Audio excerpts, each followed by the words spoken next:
I believe that there are people around him that realize that they are approaching the culminating point, that they're not ever going to achieve what it is they set out to achieve or what they think they set out to achieve, and that they're starting to think about if they're an oligarch or a professional military, thinking about life after Vladimir and life after this campaign. I don't think that they are going to support him.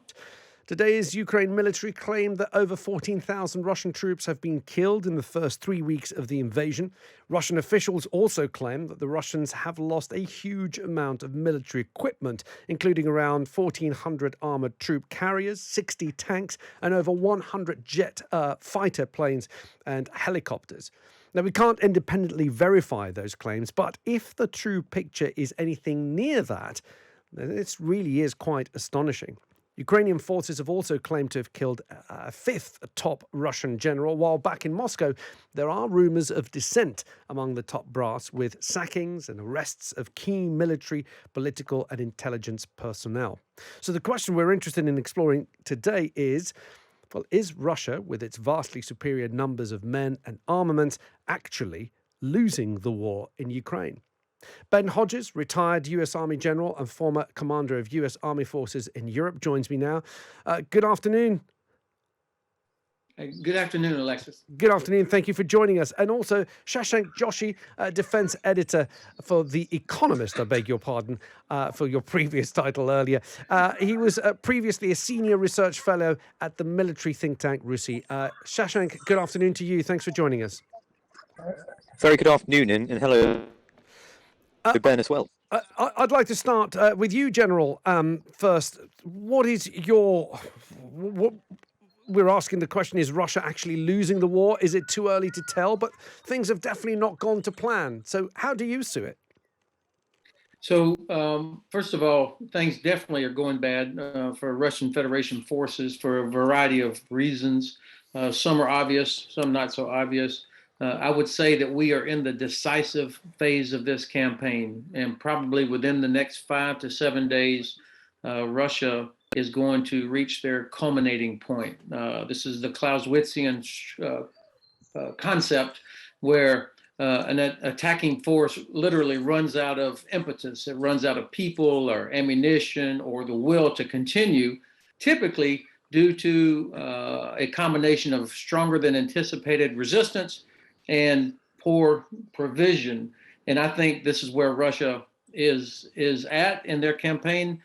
And I think they know it. That's why they're reaching out to China and to Syria for help. And that's why President Putin had this big rally yesterday, because they know that they are in trouble. Shashank, we said at the beginning of this war that President Putin was looking for a 3 to 4 day conflict where he could march into Kyiv, take over, put up a puppet government, and that would be it. We're now into the 23rd day of the war. Things have not gone to plan for President Putin, but he still has the ability to flatten cities. Like, we're looking at pictures of Mariupol where over 80% of buildings have been destroyed. He still has an enormous amount of power left. He's got the power for those indirect fires to sort of barrage cities. And this is turning into a war of attrition. And clearly his judgment is that through attrition, he can wear the Ukrainians down and force the government in Kiev into a political settlement that's favorable to him. But all I would say is that attrition could go badly for him as well, because while he's prosecuting this campaign that is indeed stalled outside the major cities in particular, his economy is being annihilated, and his public support is highly questionable. I just saw this morning some fantastic pictures of even Russian cosmonauts on the International Space Station going up in blue. Let's see if we can fix your line there, Shashank. It's dropping out on us. General, if I can come back to you, what do you think the reason has been for the faltering of the Russian military? I mean, they came into this with such superior numbers, superior equipment. Was it down to bad planning? Is it down to bad leadership for the generals on the ground? What do you put it down to? I would say yes, yes, yes, and yes.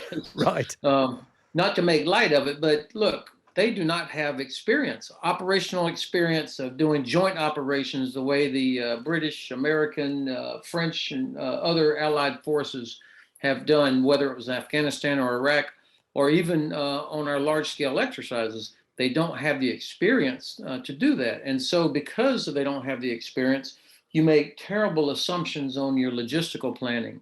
The communications, one of the most amazing things to me was when I saw President Zelensky walking around in Kyiv with his cell phone, inspiring the world, not only his own people, but the world. And I thought, how the hell does he still have a cell phone that works? Because, if the British or the Americans had led this attack, within the first minutes, the entire communications structure would have been down. So the Russians have come in on this campaign counting on being able to use the Ukrainian cell network, which is astounding to me, and which is also probably why there's at least 5 Russian generals that are dead, because they're talking on cell phones. And this is a sign of a lack of experience. And frankly, I think there's some arrogance mixed in as well. On the logistics, the ammunition is something that I've been watching. Now, I do not have access to classified information about, what we think they actually had at the start, but none of us, including the U.S. military, the British, or any other allies, has enough ammunition. We know this because it is so expensive, and you don't want to keep a bunch of it lying around hoping you never use it.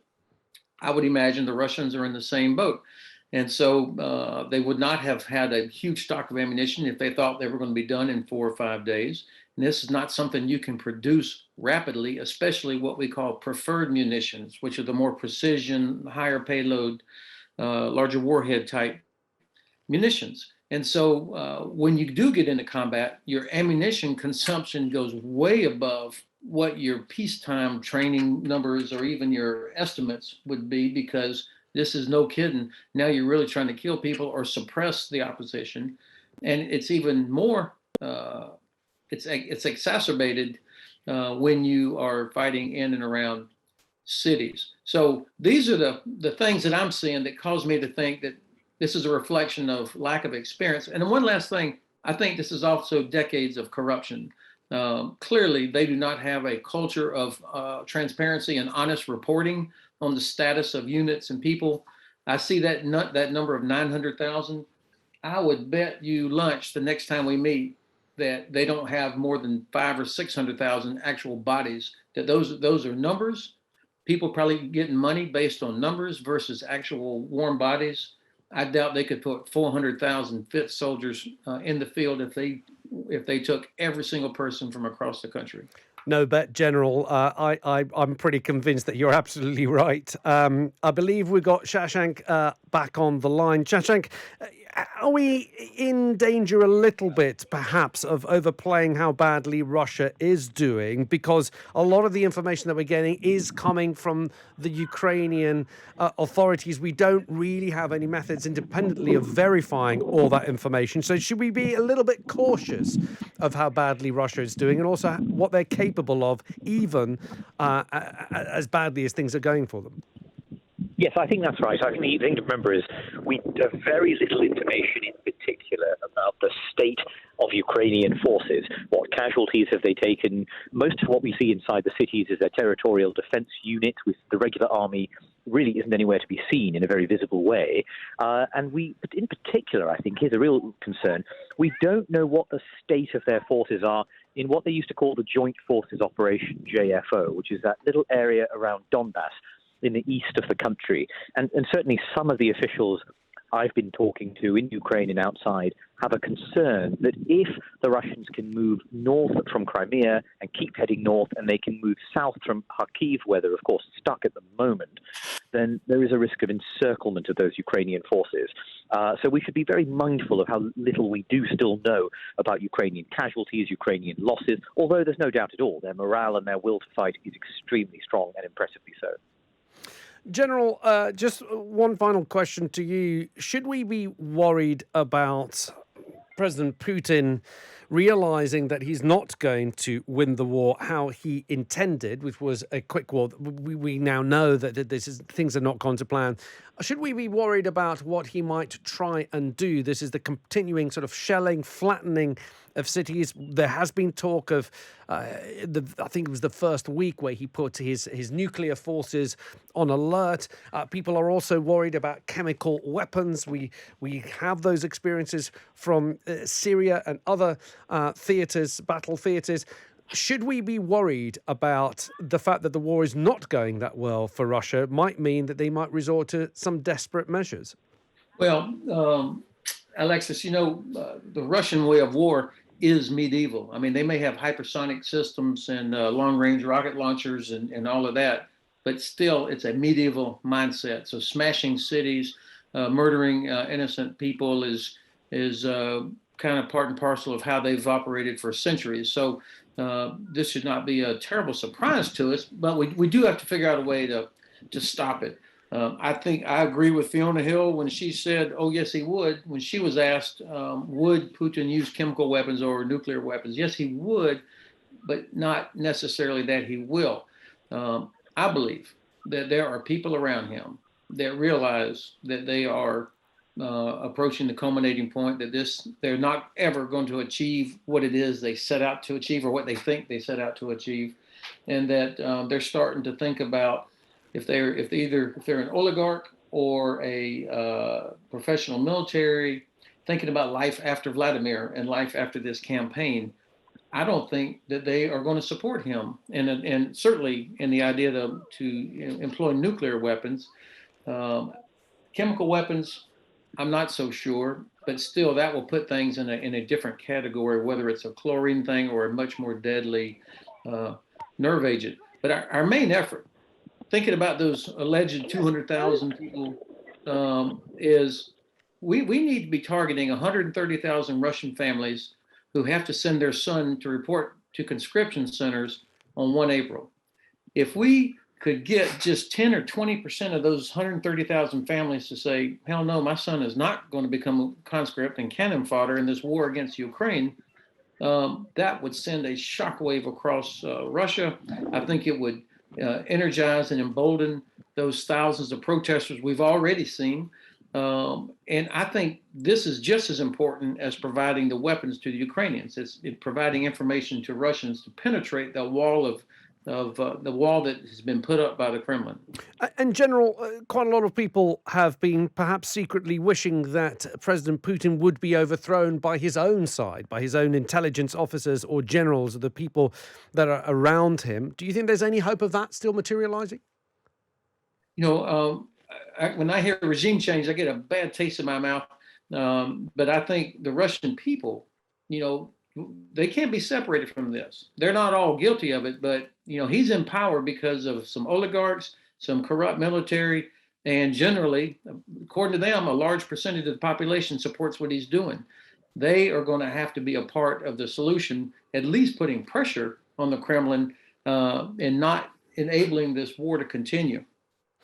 And Shashank, one final question for you. We are hearing the comings and goings of peace talks. We've heard from Sergei Lavrov recently that he feels that the Ukrainian negotiators are being held back by the US. Those were his claims. Of course, he's not able to provide any evidence for that. I spoke earlier to a Ukrainian journalist on the ground in Western Ukraine who said that the feeling amongst Ukrainian people is that they're not going to give an inch of their country in negotiations to Russia. Do you think there is a landing zone, or whatever you want to call it, for peace negotiations, perhaps giving Vladimir Putin that access to the land bridge, if you like, between Russia and Crimea via Donbass? It now looks that's even something like that would be out of the question after 23 days of conflict. I think that Putin is going to have to end up choosing whether he wants a land bridge or whether he wants an economy. I don't think he can have both. But even to get to the point at which we can seriously negotiate such things will require more fighting. I think Putin still thinks he can grind the Ukrainians down and secure territorial concessions at the very least. And I think the Ukrainians think they can secure a Russian withdrawal at very little cost, other than perhaps saying they won't join NATO or something quite low commitment like that. Each side still feels they have something left. Certainly, the Russians are taking time to, after they culminate, they'll try and resupply, regroup. There may be a ceasefire, but I think there'll be more fighting after that. And they will only really know the balance of power on the battlefield after that stage, and that will shape the final nature and lopsidedness of any negotiation or pact that emerges. Shashank Joshi, defense editor of The Economist, thank you for giving me your time. And also many, many thanks to former General Ben Hodges, former US Army General for the command of the US forces in Europe. Thank you both for your time and for your expertise. I really appreciate it.